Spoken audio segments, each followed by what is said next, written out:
Ang pinagkakatiwalaang crime investigation program. Nasa radyo na. Hatid ang makatotohanan at masusing pagsisiyasat sa krimen gamit ang siyensya, lohika at maingat na pagkalap ng ebidensya. Nasa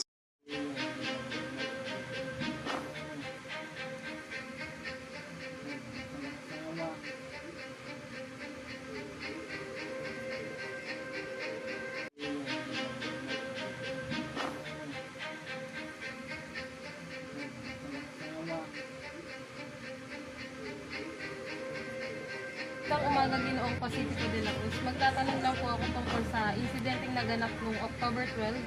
Mangyari lamang sagutin ang mga batay sa inyong personal nakita o na-observa.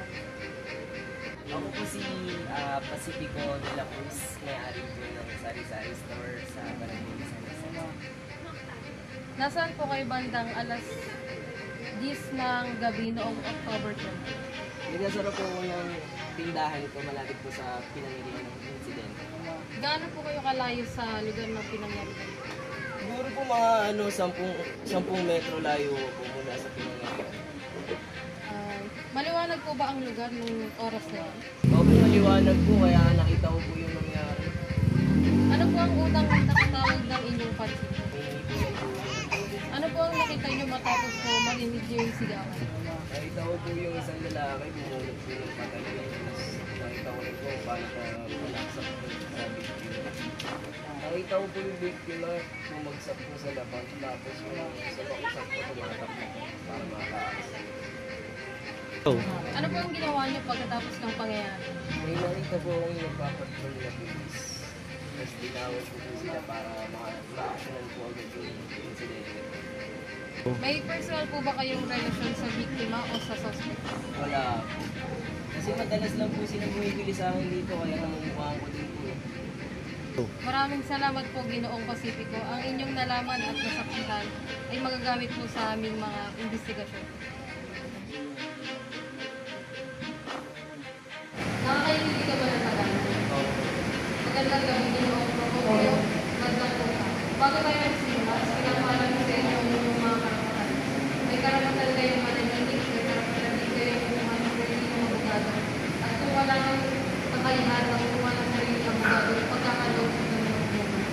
Ano man sa tingin ninyo ay maaaring gamitin bilang ebidensya laban sa inyo ng buhay. Naunawaan ba ninyo ang inyong karapatan?